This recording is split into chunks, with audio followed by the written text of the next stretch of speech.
शिपाई पदावर कार्यरत कर्मचाऱ्यांच्या पात्र वारसांना सेवेनंतर नोकरीत सामावून घेण्याची तरतूद पुन्हा लागू करावी, तसेच लाडपागे समितीचा लाभ शिपाई पदासाठीही लागू करावा अशी मागणी मुख्यमंत्री यांच्याकडे करण्यात आली आहे।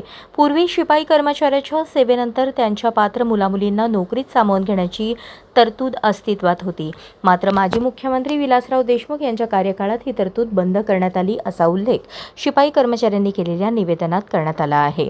लाडपागे समितीच्या शिफारशींनुसार वारसांना नोकरी देण्याची प्रक्रिया प्रामुख्याने सफाई कामगारांच्या संदर्भात राबवली जाते।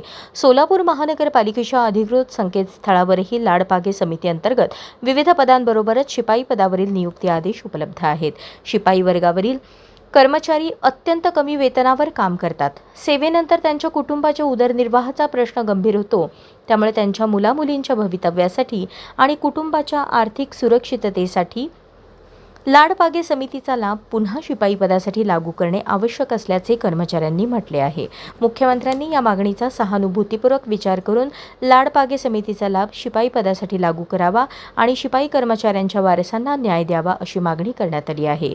संबंधित शासन स्तरावर याबाबत पाठपुरावा करण्याची विनंतीही करण्यात आली आहे। अशाच नवनवीन अपडेटसाठी जनता राज्य न्यूज चॅनलला सबस्क्राईब करा, लाईक करा आणि शेअर करायला विसरू नका।